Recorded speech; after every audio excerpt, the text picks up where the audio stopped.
associé de près ou de loin à la contestation et depuis au moins 48 heures, les rafles se poursuivent. Il y avait d'abord eu ce dimanche des journalistes, des supporters de foot, des avocats, des médecins, des simples manifestants, en tout plus de 600 personnes arrêtées.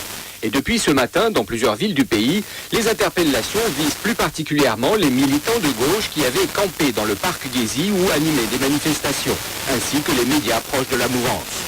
En début d'après-midi, le ministre de l'Intérieur dénombrait déjà au moins 62 arrestations à Istanbul et 25 à Ankara, alors que plus de personnes seraient toujours recherchées.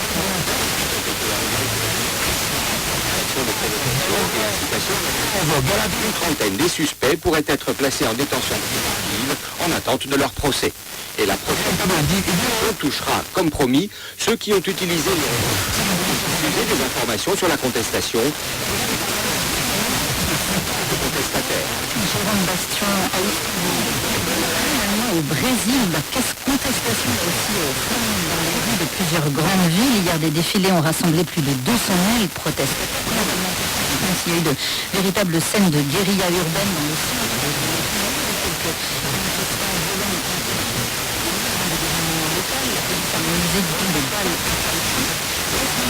déjà, la répression avait été particulièrement violente à Sao Paulo. Une quinzaine de journalistes blessés, ce qui a contribué à mobiliser bien sûr les médias. Nous sommes avec Gaspard Estrada, analyste à l'EPAL, l'Observatoire politique de l'Amérique latine et des Caraïbes, qui se trouve donc à Sciences Po Paris. Bonsoir. Bonsoir. À l'origine de ces manifestations, il y a d'abord eu, tout début juin,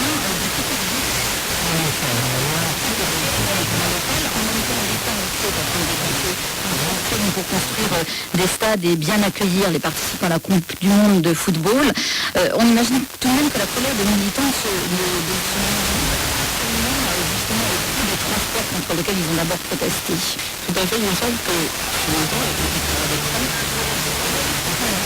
dans deux sens. D'un côté, ce mouvement réussit à cristalliser de protestations, de tensions qui sont assez éparses, qui vont politique, donc la lutte contre la corruption et